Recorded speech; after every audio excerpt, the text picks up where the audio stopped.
Colossenses, capítulo de número 1.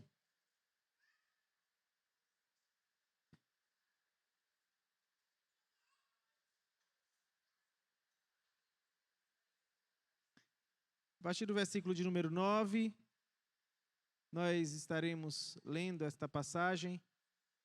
O texto de hoje é o versículo 12 a 14. Os versículos 12 a 14, só para que entendamos melhor a passagem. Versículo 9 diz assim: Por esta razão,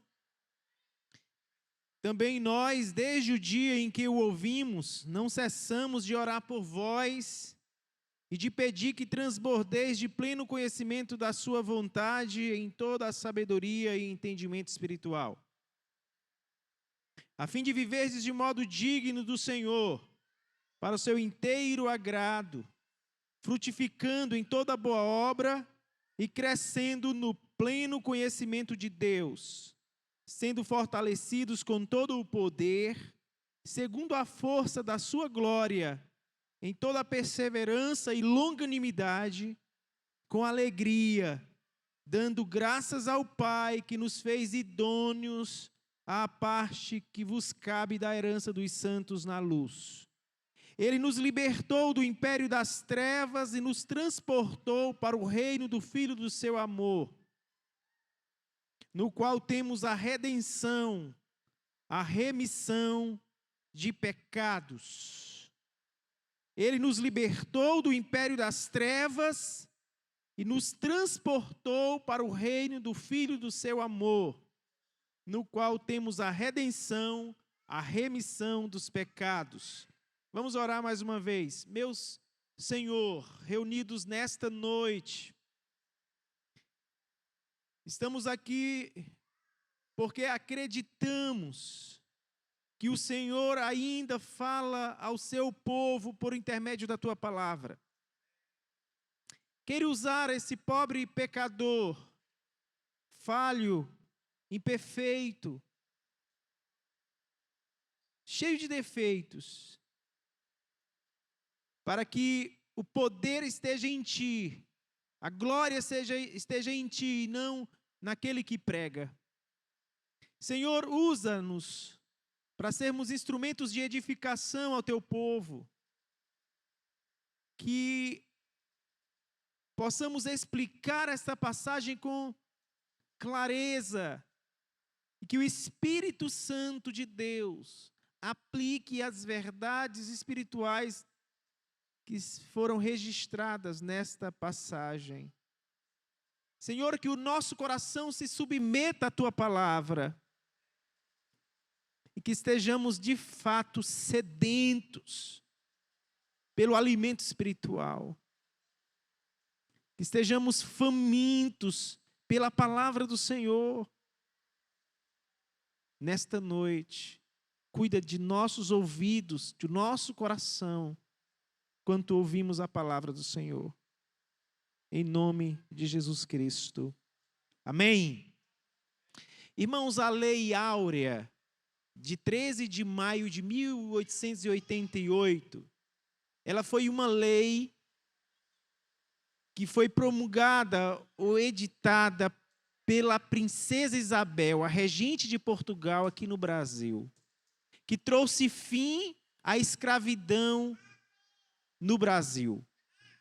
Pelo menos foi esse o desejo da princesa, por fim à escravidão no Brasil. É importante lembrar que essa lei áurea, ela é chamada de lei áurea porque é a lei ouro, é uma lei preciosa, especialmente para os escravos. O problema é que a lei áurea, ela é tão curta, se você pesquisar, é um parágrafo pequeno que a princesa declara os escravos libertos. O grande problema é que a lei não regulou os direitos dos escravos. Aqueles que foram maltratados, aqueles que foram injustiçados, eles não foram indenizados. E nem mesmo indenizou aqueles que os patrões, os donos dos escravos, eles também procuraram indenização, porque houve um prejuízo. Os escravos eram produto de riqueza. Produto é um instrumento de produção para aqueles homens ricos, fazendeiros, criadores. Então a Lei Áurea, ela não trouxe uma resolução, porque os escravos que foram libertos, eles ficaram meio que sem rumo. Alguns desejaram voltar para a África, aqueles que eram africanos, certamente, eles desejaram voltar para a África, mas nem todos puderam voltar. Nem todos conseguiram viver a vida de maneira livre. A princesa era uma mulher corajosa. Alguém disse para ela: olha, princesa, você vai conquistar a libertação dos escravos, mas você vai perder a coroa. E de fato ela perdeu. Com esse ato de libertar os escravos, o Brasil, pouco tempo depois, se torna uma república. A monarquia cai e começa a República Federativa do Brasil. Estamos hoje falando de um assunto tão especial que é também algo bem similar àquilo que a princesa Isabel viveu e presenciou aqui no Brasil. E é importante lembrar, irmãos, apenas de maneira... só um parêntese aqui breve, é que a escravidão ela não foi apenas dos negros, mas também dos índios. Os índios foram explorados como escravos, tá? E isso foi um preço. Os índios sofreram muito dano, muitos foram assassinados à custa da exploração portuguesa. E quando a princesa vem para libertar esses escravos, ela está trazendo uma esperança histórica para esse povo sofredor. Mas algo similar aconteceu aqui. Paulo, ele registra, nessas poucas palavras, ele registra algo bem parecido. Paulo diz que os colossenses eram escravos. Só que a escravidão dos colossenses não era uma escravidão meramente física, geográfica, jurídica. A escravidão dos colossenses era algo muito mais grave. O texto diz que ele nos libertou do império das trevas e nos transportou para o reino do Filho do seu amor. Precisamos lembrar aqui do tema que nós publicamos hoje no grupo da igreja, é Cristo, o nosso grande resgatador. Na verdade, é apenas para chamar a atenção para a obra que Cristo realizou com a sua vida, com a sua morte e com a sua ressurreição. A obra que ele realizou foi uma obra de resgate. E aqui eu gostaria de destacar 3 coisas que este resgatador, este redentor fez em nossas vidas, com o subtema libertados, transportados e redimidos. Então nós vemos aqui que este redentor, em primeiro lugar, ele nos libertou do poder das trevas. Veja que o texto diz que ele nos libertou do império das trevas. Meus queridos irmãos e irmãs, todos nós que, quando ainda vivíamos no mundo do pecado, nós servíamos a um senhor chamado Satanás, o diabo. Nós servíamos também ao pecado e aos nossos próprios prazeres. Você se lembra como você vivia antes de ser alcançado por Jesus? quais eram os seus maiores prazeres, seus maiores desejos. Eu estava vindo de Teresina hoje, passando pelo Baú. Eu nunca tinha vindo, quase, não me lembro quando eu vim de domingo para cá. Mas, irmãos, nos povoados você encontra vários carros reunidos, muitas pessoas reunidas nos povoados até chegar aqui em Presidente Dutra. Pessoas bêbadas, pessoas vivendo nos seus prazeres, pessoas farreando. Então é muito perigoso andar dia de domingo nessas BRs, porque muita gente está alcoolizada, drogada, e o risco é muito grande. E quando eu olho para aquelas pessoas vivendo nos seus prazeres, eu me lembro que eu também um dia vivi assim. Que triste saber que muitos dos nossos familiares e amigos ainda estão sob o poder das trevas. Trevas aqui não tem a ver apenas com o diabo, tem a ver com a ignorância que as pessoas vivem, as pessoas que vivem sem Deus, elas vivem cegas, elas vivem na escuridão, na ignorância. Quantas coisas nós fizemos no passado, e talvez até hoje fazemos, por ignorância, por não entendermos o certo, por não entendermos que não era a vontade de Deus aquilo. E às vezes temos visto pessoas matando e morrendo por pura ignorância. E o apóstolo Paulo, ele vai destacar esta obra tão grandiosa desse resgatador. E ele diz que esse resgatador, ele libertou o povo do império das trevas. Irmãos, aqui nós temos a ideia de uma operação de resgate. Tem um filme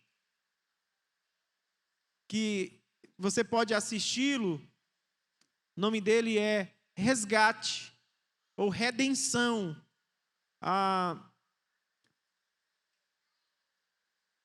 É o resgate, e depois o subtema é a redenção. Mais ou menos isso. Você pode olhar, procurar esse filme. Ele relata a história de uma mulher, de um homem muito famoso, um militar muito famoso.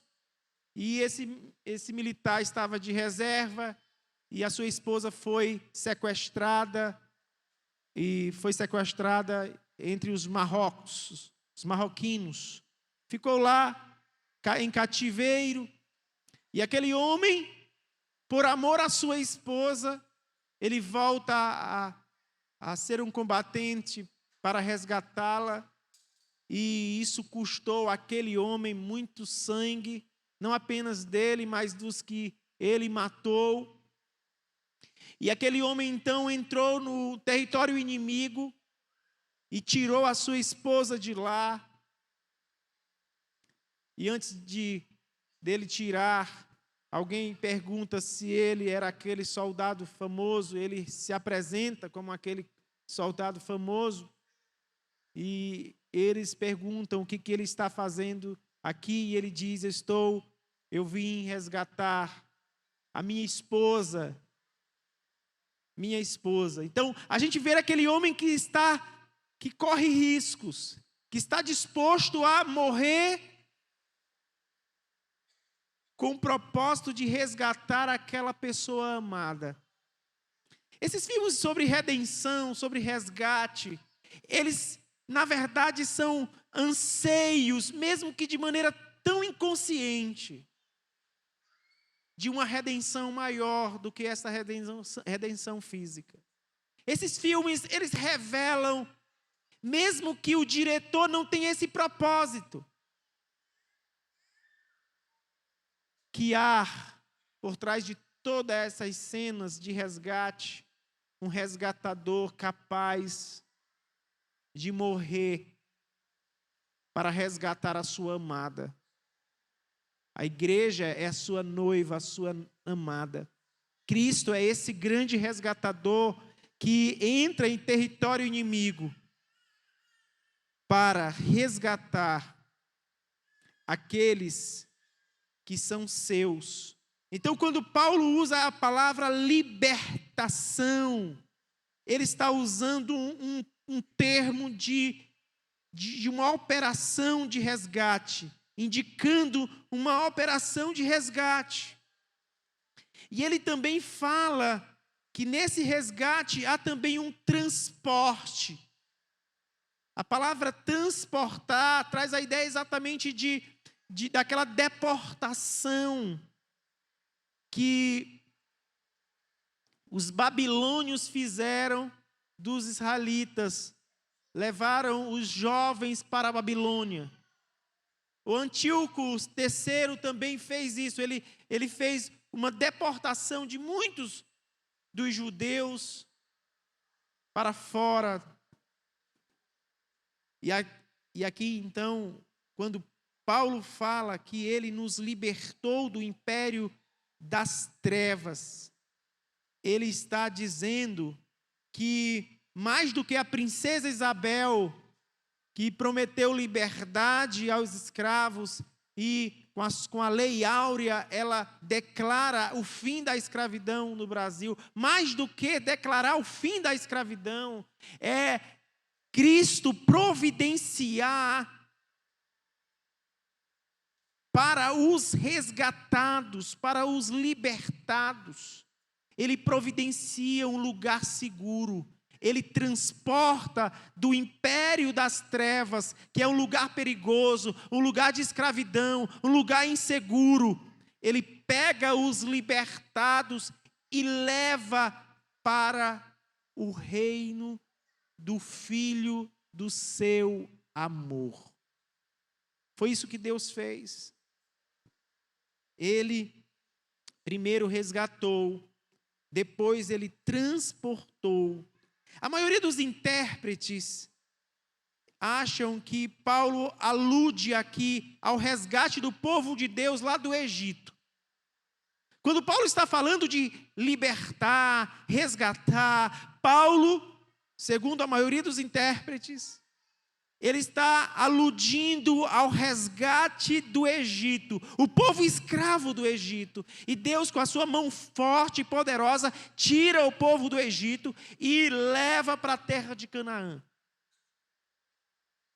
Um outro grupo de intérpretes acredita que o paralelo entre Colossenses 1, de 12 a 14, não está apenas no Êxodo 6, de 6 a 8, mas no transporte lá dos israelitas escravizados na Babilônia e são transportados de volta para Israel. Então, um grupo diz que esse texto está aludindo a Êxodo. Outros dizem, não, o texto está aludindo a Babilônia, quando o rei Ciro da Pérsia permite que os israelitas voltem para a sua terra. Deus, por meio do rei ímpio, usa esse rei para devolver o seu povo para a sua terra. E ainda um outro grupo, e por que eu estou apresentando esses argumentos? Porque nós podemos usar os três, porque os três são verdadeiros, nenhum é contraditório. Outro grupo diz que Paulo está aludindo à sua própria experiência de conversão. E eu gostaria de convidá-los para abrir suas Bíblias lá no texto de Atos, capítulo 26. Veja, por favor, Atos, capítulo 26, de 12 a 18. E perceba que as palavras que Paulo usa em Colossenses 1, de 12 a 14, são palavras muito similares a Atos de 26.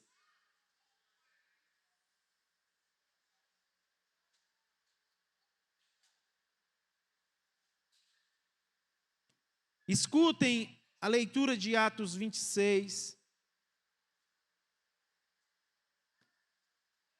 A partir do 12 diz: com estes intuitos, parti para Damasco, levando a autorização dos principais sacerdotes e por eles comissionado.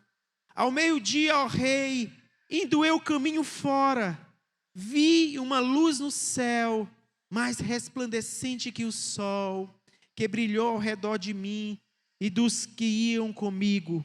E caindo todos nós por terra, ouvi uma voz que me falava em língua hebraica: Saulo, Saulo, por que me persegues?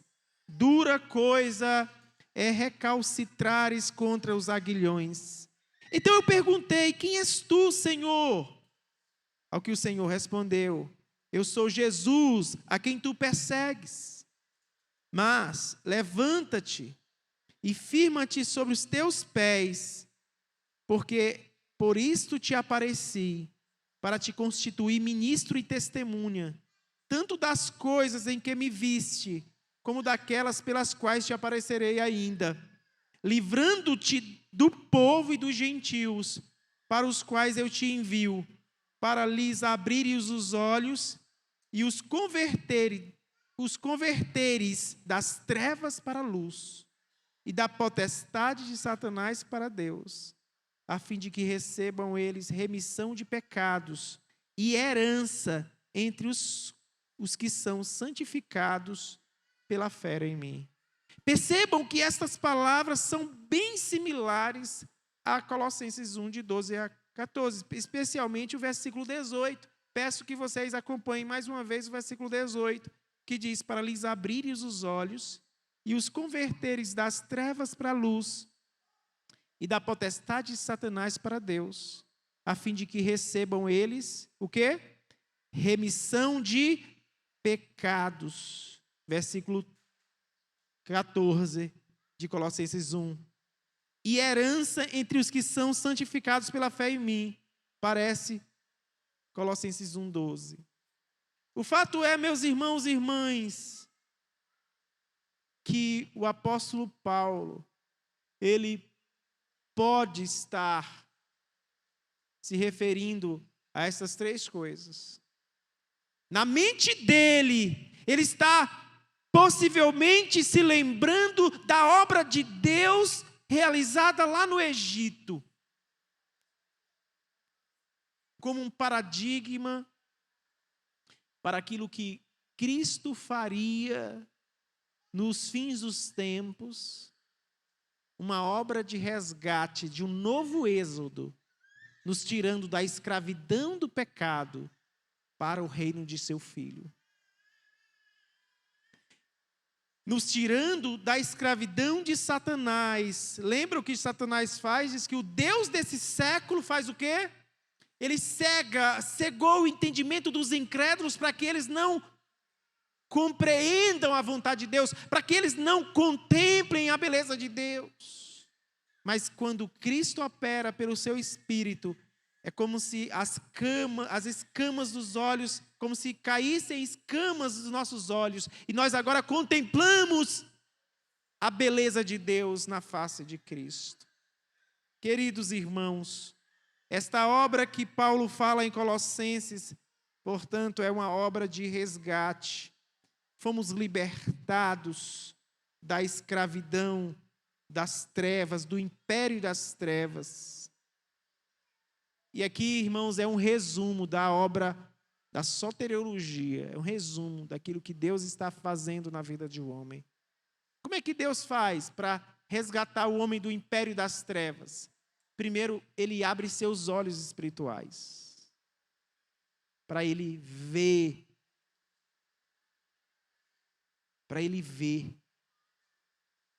Depois, ele converte seus caminhos maus. Se você andava no caminho do pecado, agora você vai andar no caminho da justiça. Nós chamamos isso de conversão. Abrir os olhos espirituais é a obra da regeneração, é Deus ressuscitar o morto, ele passar a viver outra vez. A conversão, essa mudança de rumo do império das trevas para o reino do Filho do seu amor. E aí, todo o restante é obra santificadora, por assim dizer, de grosso modo, que nós vemos isso no texto do versículo de número 12. Então, queridos irmãos e irmãs, vamos celebrar esta obra maravilhosa de libertação que Deus realizou por intermédio de seu Filho Jesus Cristo. A pergunta que eu faço para você nesta noite: você já foi liberto? Você já foi liberto da escravidão de Satanás, da escravidão do pecado, da escravidão dos seus próprios prazeres para Cristo Jesus?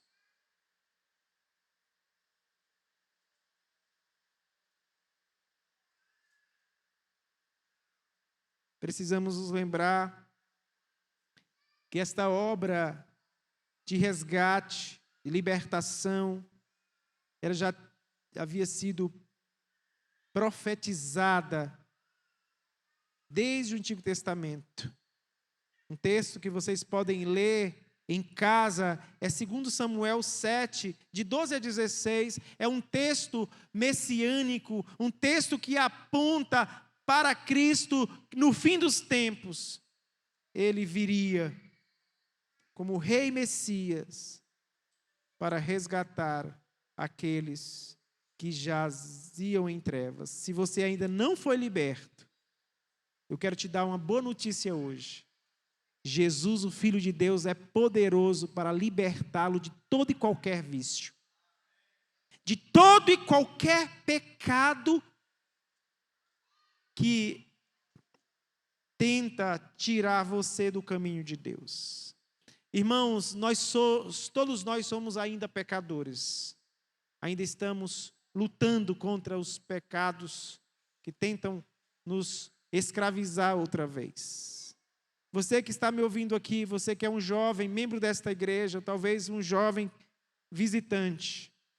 Eu sei que você, por muitas vezes, já lutou contra pecados escravizantes, ou chamado pecados escravizadores, vícios escravizadores.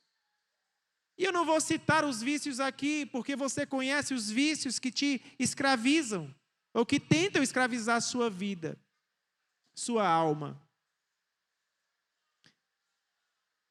E quantas vezes você já lutou para se livrar da escravidão desses vícios? Lutou sozinho. Lutou confiado em sua própria força. Lutou confiado em sua própria sabedoria. Eu quero dizer a você, abandone toda a tua sabedoria, toda a tua força, e corra para aquele que é o vencedor, Jesus Cristo. Ele te ajudará a se libertar ou a ser liberto de uma vez para sempre de tudo aquilo que tenta te tirar da presença dEle. Da presença dEle. Irmãos, nós temos vários exemplos aqui nesta comunidade, nesses 75 anos de existência dessa comunidade aqui. Quantas e quantas pessoas foram resgatadas ou foram desafiadas a viver uma vida na presença de Jesus. E por um tempo elas andaram,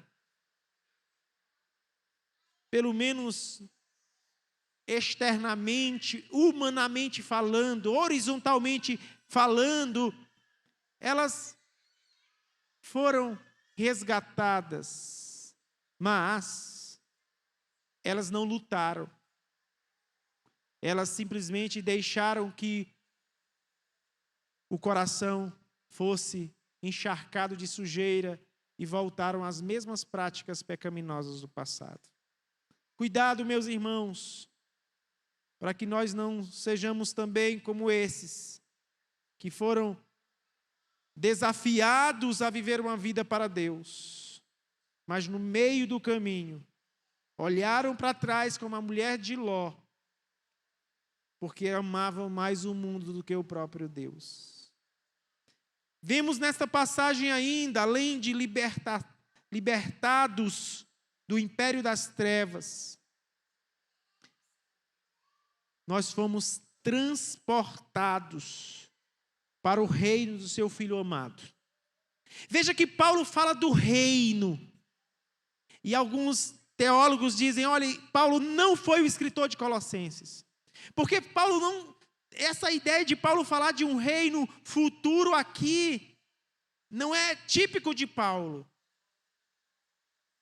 Mas, queridos irmãos, nós não podemos sempre procurar as mesmas coisas em Paulo. Nós precisamos lembrar que Paulo está escrevendo para confrontar uma heresia gnóstica que estava tentando tirar os crentes do caminho de Cristo, que estavam dizendo que somente uma elite iluminada poderia estar na presença de Deus e dos seus anjos. Lembram que aqui em Colossenses há uma tentação para que os crentes adorem anjos, como se anjos fossem tipos de salvadores. Mas Paulo vai dizer que nós, resgatados por Jesus, nós recebemos uma herança dos santos na luz.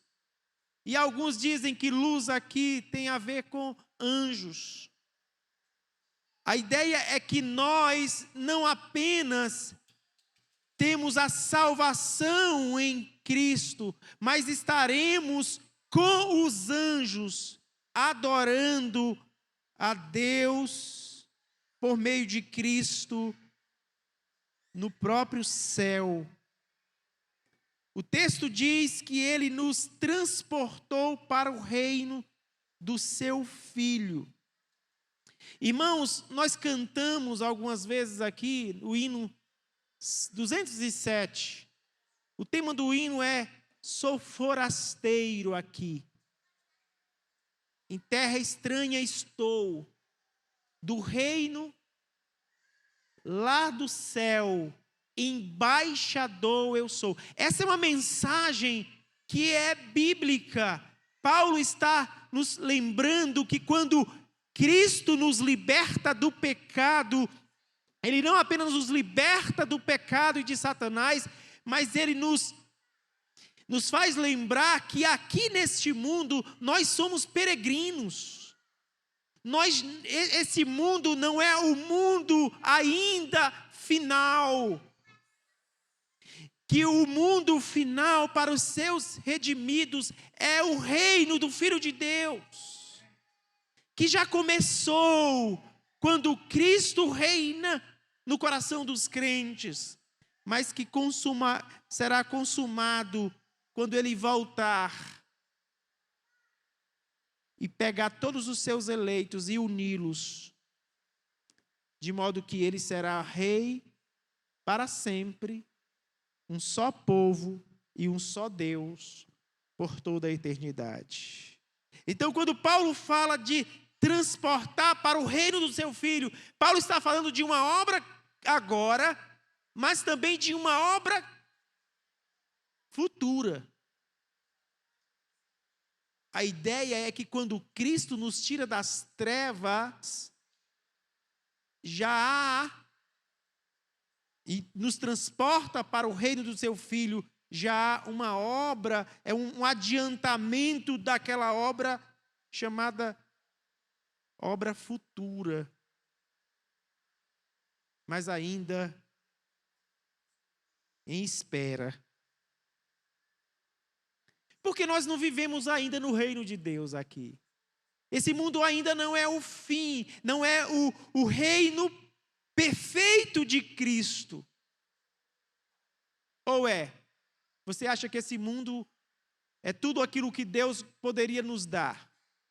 Esse mundo que tem prazeres, tem alegrias, mas tem tristezas, tem decepções, tem mortes, tem medos, angústias do inferno, como diz o salmista, angústias do inferno ainda chegam até nós, para nos fazer lembrar que o mundo que vivemos ainda não é o mundo que Deus planejou para nós. Você deseja viver num mundo de Deus, no reino do Filho do seu amor?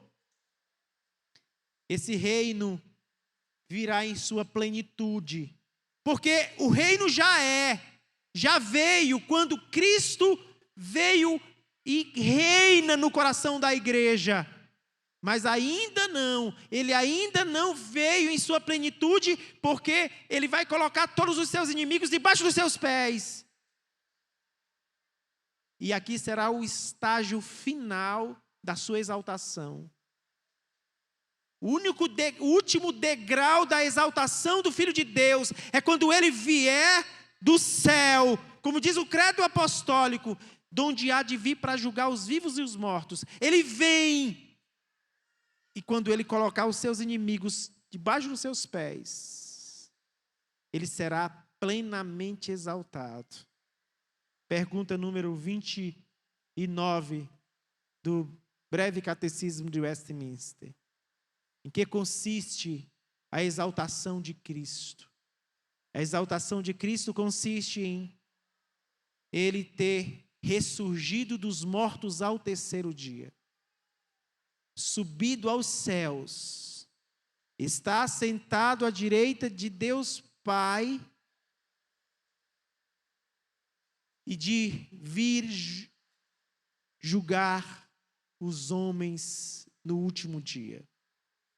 Este é o último estágio. E naquele momento, o reino de Deus e o reino de Cristo serão plenamente estabelecidos, e nós para sempre estaremos com Ele.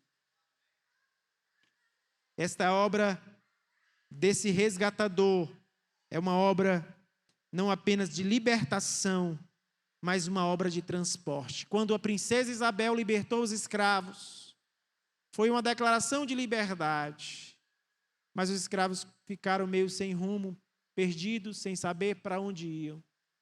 Mas Cristo Jesus não apenas liberta escravos, mas transporta para um lugar seguro. E o lugar mais seguro que você e eu precisamos estar, onde é? É ao lado de Jesus Cristo. Lembra de João 10, versículo 28, diz que lá, o texto diz que ninguém pode arrebatar os crentes da mão de Deus, da mão de Cristo. Eles estão seguros. Então, no melhor lugar mais seguro que devemos estar, que podemos estar, é nas mãos de Jesus, nosso Salvador. Ele nos libertou do império das trevas e nos transportou para o reino do Filho do seu amor. Filho do seu amor. De onde Paulo tirou essa expressão, filho do seu amor? Certamente no Salmo 2, versículo 2. Abra sua Bíblia. Salmo 2, versículo 2. Aqui há uma alusão ao texto de Salmo 2, versículo 2, que diz assim: os reis da terra se levantam, e os príncipes conspiram contra o Senhor e contra o seu ungido. Aqui, você vai perceber que esse ungido, no versículo 7, diz: proclamarei o decreto do Senhor. Ele me disse: tu és meu filho, e hoje te gerei. Esse ungido é o filho, o amado filho do Pai. Então nós não estamos apenas sendo transportados para um lugar, mas para uma pessoa, irmãos. Eu continuo dizendo a vocês, o céu não é apenas um lugar de segurança, de um lugar em que você não vai ter morte, não vai ter doença, não vai ter pecado. O céu é Jesus. Jesus é o lugar mais seguro e mais desejado que uma pessoa pode desejar ou pode receber. A gente, quando está nos velórios, já disse isso também, que a gente, talvez a mãe da gente morre, a gente diz assim, eu desejo, quando eu for para o céu, o meu maior desejo é ver minha mamãe, dar um beijo na mamãe, dar um beijo no meu pai. Não, irmãos, sua mãe não é mais importante do que Jesus. A pessoa mais importante que você precisa desejar ver, desejar beijar e abraçar é Jesus. Porque o céu só tem graça porque Jesus habita lá. Se Jesus habitasse graciosamente no inferno, o inferno viraria céu.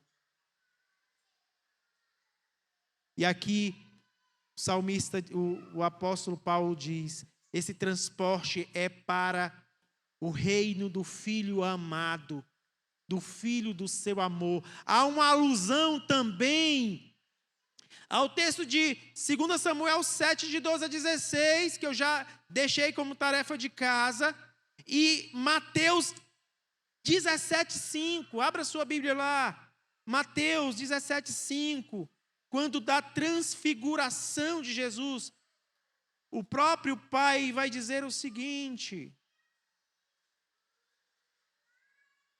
17, 5, falava ele ainda quando uma nuvem luminosa os envolveu, e eis vindo da nuvem uma voz que dizia, que voz, o que essa voz disse? Mateus 17, 5, o que essa voz disse?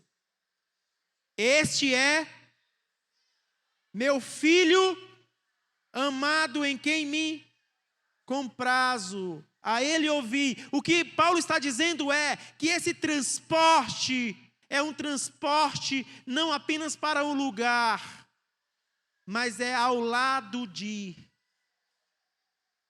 Somos transportados de Satanás, do lado de Satanás, para o lado de Jesus. Você que está me ouvindo aqui, talvez na transmissão, ou você que é visitante, ou você é crente, ou católico.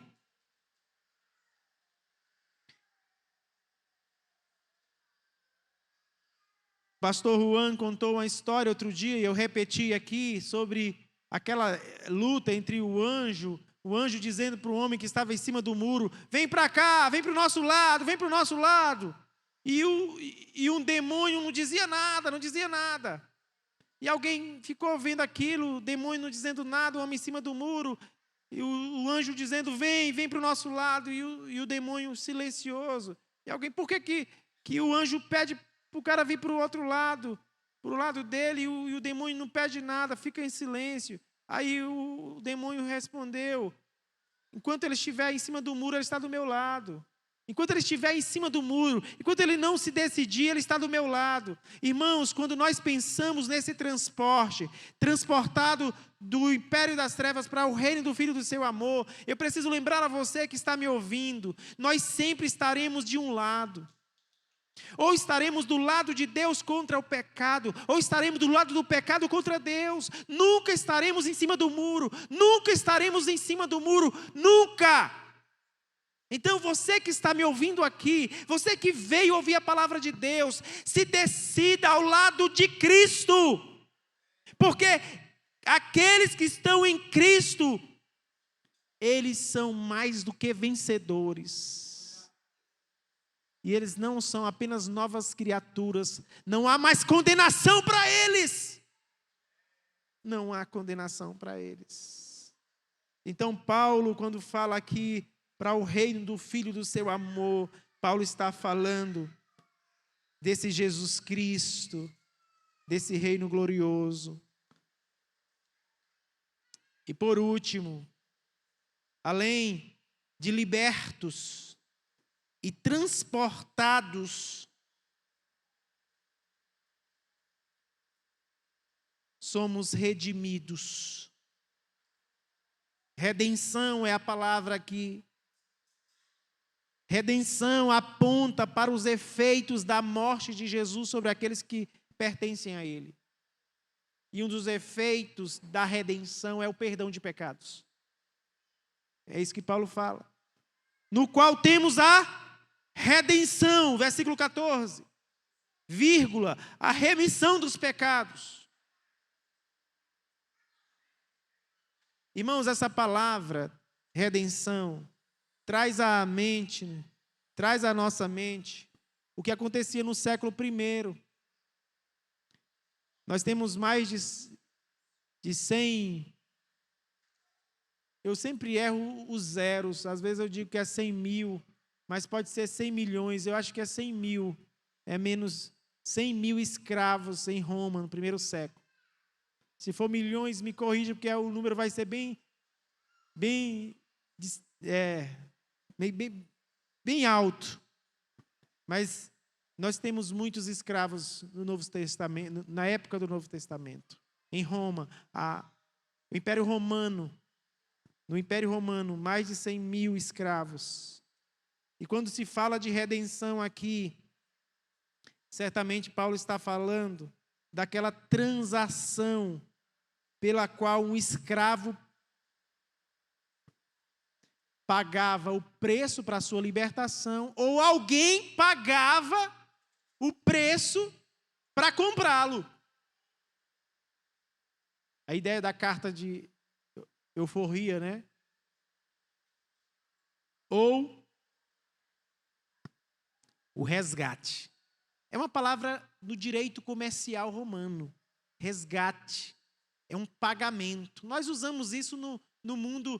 O Neto aqui sabe muito bem esse termo, ele está lá na Caixa Econômica, é um termo comercial, não é? De resgatar, ou resgatar um cheque, por exemplo, traz a ideia de você pagar, né? Pagar o preço. Então, nós temos essa ideia aqui de um escravo que pagava o preço para garantir sua libertação da escravidão, ou alguém pagando o preço para tê-lo. E aqui, o segundo entendimento o melhor entendimento da palavra resgate aqui, é Cristo pagando o preço de escravos. Agora veja, irmãos, preste atenção aqui, eu estou quase terminando. Se concentre aqui comigo, pense. Às vezes nós pensamos em libertação muito parecido com a princesa Isabel fez com os escravos do Brasil. Deus nos libertou e a gente fica aleatoriamente fazendo o que quiser. Não é verdade. John MacArthur escreveu um livro chamado Escravo. E ele vai ensinar nesse livro, basicamente, que os termos que foram traduzidos no passado por escravo foi mudado, modificado. Ao invés de escravo, hoje nos textos bíblicos aparece servos, para suavizar, mordomo. Mas, na verdade, a libertação que Cristo efetuou, ela foi uma libertação por meio de um resgate, o pagamento de um preço. Então, quando Cristo libertou escravos do poder do diabo, ele pegou esses escravos e comprou para ele. Então, nós continuamos escravos. Agora, esses escravos não mais servem forçados a servir. Nós não servimos a Cristo por obrigação apenas. Nós somos servos de Cristo, escravos de Cristo com prazer. O que eu quero dizer com isso é que nós não somos livres para fazer o que queremos. Nós somos escravos, nós pertencemos ao nosso Senhor, nós só fazemos o que Ele quer. Pelo menos deveria ser assim. Não é bem assim hoje, porque a gente quer viver como livres. Nós somos livres do império das trevas, fomos transportados para o reino, para servir ao rei. Para servir ao rei. Então a ideia aqui é pagar o preço para garantir a libertação desse escravo. E qual foi o preço que Cristo pagou? O sangue, derramamento do seu próprio sangue. Pedro vai dizer, 1 Pedro 1, versículo 18, fostes resgatados do vosso fútil procedimento que vossos pais vos legaram pelo precioso sangue de Cristo. Foi pelo precioso sangue de Cristo que fostes resgatados do vosso fútil procedimento. Então não foi um preço qualquer, foi o preço do sangue de Jesus. O texto de Marcos 10, 45, Mateus 10, 28, Romanos 3, 24. Mateus 20, 28 e Romanos 3, 24 apontam para essas verdades. Paulo diz, no qual temos a redenção. Então, redenção aqui é o quê? Cristo pagar pela nossa vida. E ele pagou para quem? Não foi para Satanás. Não foi para Satanás. A gente tem uma teoria errada, uma heresia. É o preço pago a Satanás. Não é verdade. Lá no Crônicas de Nárnia, C.S. Lewis, ele vai transmitir essa ideia equivocada, de que o preço foi pago. Lembra do Edmundo, que traiu seus amigos, seus irmãos? O Aslan aparece e vai morrer em lugar do Edmundo para pagar o preço para a feiticeira branca. Não, é errado. O preço foi pago ao próprio Deus, irmãos. Nós devíamos a Deus e não a Satanás. Então é importante lembrar que o pagamento foi feito ao próprio Deus. Por isso que quando falamos de salvação, nós temos que falar de 3 coisas: vida perfeita, morte maldita e ressurreição ao terceiro dia. Porque a ressurreição, irmãos, é uma declaração de Deus o Pai, de que Ele está satisfeito, de que todo o pagamento foi realizado e que nós não devemos mais nenhum centavo, porque Cristo pagou em nosso lugar. E sabe o que acontece com isso? Ele nos redime. Ou melhor, com essa redenção, os nossos pecados são remidos. E eu quero finalizar falando sobre remissão de pecados. Quem é enfermeiro aqui, quem é na área de saúde, sabe que remir, na área da medicina, remissão é usada para caracterizar o enfraquecimento de uma doença.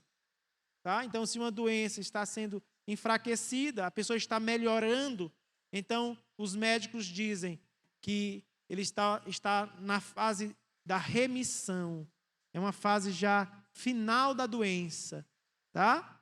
Remissão. Ou também a diminuição dos sintomas, por exemplo. Então, a Covid, você está com Covid, mas os sintomas já foram embora quase todos. Então, você está sendo redimido, remido da doença. Mas a palavra remissão, ela também é usada na área do direito. Do direito, tá? A remissão é um ato de perdoar, de renunciar ou liberar a obrigação que alguém teria para com a justiça. Existe até a remissão com C, remissão com 2 S's, essa que eu estou falando. Remissão com 2 S's é perdoar ou renunciar ou liberar a obrigação que alguém teria para com a justiça. O que foi que Deus fez? Deus perdoou, Deus liberou os eleitos que estão em Cristo da sua obrigação de pagar. Pagar o quê? Com a sua morte e condenação infernal. Remissão com C é aquela remissão do cara que trabalha 3 dias para ganhar 1. Ele trabalha 3 dias, lá na penitenciária tem o serviço. Trabalha 3 dias e ganha 1. Diminui a pena. Mas tanto remissão com 2 S como remissão com C traz a ideia de liberar. Mas aqui o ponto é, Cristo Jesus nos liberou, nos libertou por meio do pagamento de um resgate, o seu sangue vertido na cruz. Paulo fala isso em Colossenses 1,14, Colossenses 2,13, quando ele diz: e a vós outros que estáveis mortos pelas vossas transgressões e pela incircuncisão da vossa carne, vos deu vida juntamente com ele, perdoando todos os nossos delitos. Colossenses 3,13 também Paulo diz: suportai-vos uns aos outros, perdoai-vos mutuamente, caso alguém tenha motivo de queixa contra outrem. Assim como o Senhor vos perdoou, assim também perdoai vós. Colossenses 4,30, na verdade, Efésios, 4,32 é algo bem similar. Então, meus irmãos, eu quero finalizar dizendo exatamente que o nosso resgatador, ele realizou 3 coisas para nossa redenção. Ele nos libertou da escravidão do pecado, do diabo, da escuridão, da ignorância, do erro. Nos transportou para o seu reino, o reino do seu Filho. Aqui o transporte, se transportar para o reino é um transporte agora e ainda não. E Ele nos perdoou, nos remiu, nos libertou, nos liberou do pagamento. Você já foi libertado? Você já foi liberado? Você já foi redimido? Irmãos, eu quero dizer a vocês que não tem nenhuma outra coisa mais importante do que essa que eu estou falando aqui, para o ser humano enquanto está aqui na terra. Não existe nenhuma notícia melhor que a igreja pode dar a você do que essa. Você pode estar cansada, desejando ir para casa, já falei demais, tudo bem, eu concordo com você. Mas uma coisa você precisa entender, essa é a melhor notícia de Deus para a sua vida. É que Ele liberta, transporta e redime, perdoando todos os nossos pecados. Tem gente que até hoje sofre, tem pesadelos, está em depressão, mesmo depois de ter reconhecido, se rendido a Cristo, continua tendo pesadelos por causa de pecados passados. Por causa de pecados na vida pregressa. Eu quero dizer a você, Deus já te libertou de todos eles. Pare de sofrer por isso. Ele já perdoou todos os nossos pecados. Agora cabe a você e eu fazer como o apóstolo Paulo, viver em gratidão.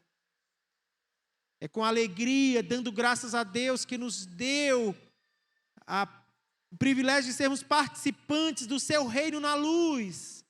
Essa é a recompensa, é o resultado da obra da redenção, perdão de pecados e uma herança de Cristo, ou com Cristo, na luz.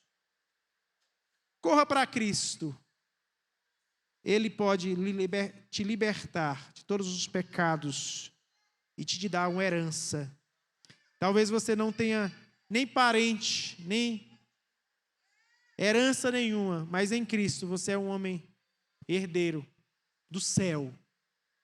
Vamos orar. Fiquemos de pé. Vamos orar ao Senhor. Estarei orando, aproveitando para orar também pela oração intercessória aos nossos irmãos que estão se recuperando de Covid, alguns irmãos que estão enfermos. Nós temos a irmã Dalva que está se recuperando. Ontem estava muito mal, hoje já tem boas notícias, né? Possivelmente nesses próximos dias ela terá alta. O médico queria dar alta para ela hoje, mas parece que ela ainda ficou um pouco para ficar bem restabelecida plenamente. Orem pela irmã Raimunda, irmão Elcio, que estão se recuperando, irmão Daniel, irmã Lloyd, que estão se recuperando de Covid. Nós temos a irmã Valdinha, que a filha que já está bem, já está praticamente bem, que estava com Covid também. Algum outro pedido de oração? Aproveitem enquanto estamos. Josélio Barros, vamos orar por ele, pela sua saúde, uma saúde que está bem debilitada. Pela irmã Raimunda, Fonseca, vamos orar por ela. Isso, aquela criança, aluna da Samunda, que ela pediu oração. Vamos interceder pela vida daquela criança. Algum outro pedido de oração?